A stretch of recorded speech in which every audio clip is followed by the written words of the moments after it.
right, so with that lick, we're going to combine two unlikely forces. Two of my biggest influences, however, though. Nuno Betancourt, Full Metal, awesome. I mean, if you guys don't know who that is, like metal or not, gotta listen to him. And then Stevie Ray Vaughan. I mean, he's really one of my biggest blues influences other than Hendrix. And what I like about both of them is they always sound angry when they're playing. They're just like, they're just really, when they're playing, you know, the notes just fly out. So I really like aggressive players. And what I like about licks like that is where Stevie Ray would do more of the,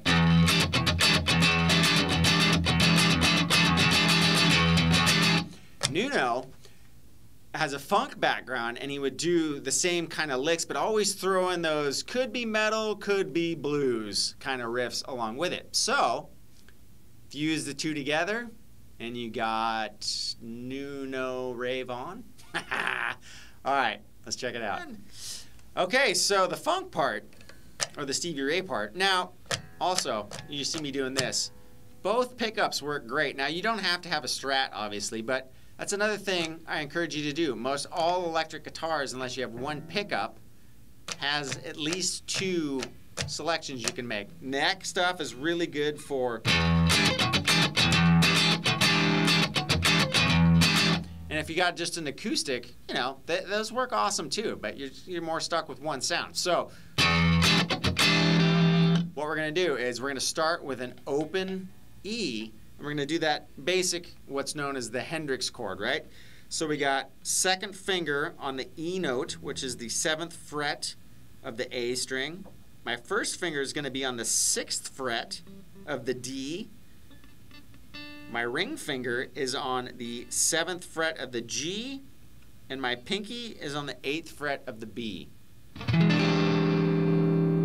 Right? So we got... So what I'm doing is I'm going... I'm not going to catch it on the upstroke.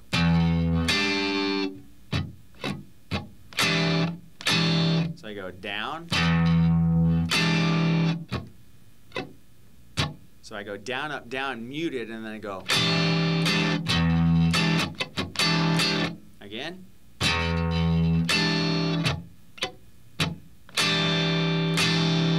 Now what I'm going to do is I'm going to hammer on from an open string.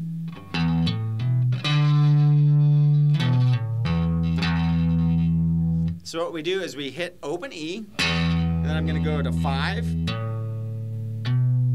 and to 7. All hammering on. And then I'm going to go down to the D note on the A string, which is the 5th fret. So we got...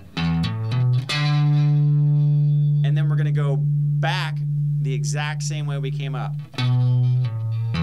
So 7, 5, open. Just in reverse. And then I'm going to hit the open E again. So we got... That starts to riff over.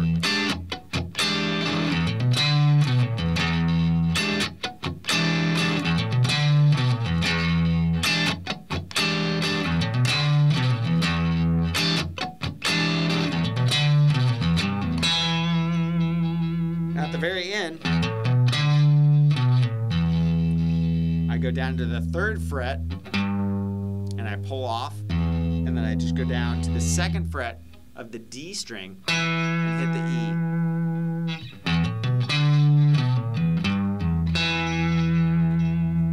Now, as we're doing with all these other licks, there's little extensions you can add. You know, you can slide into it.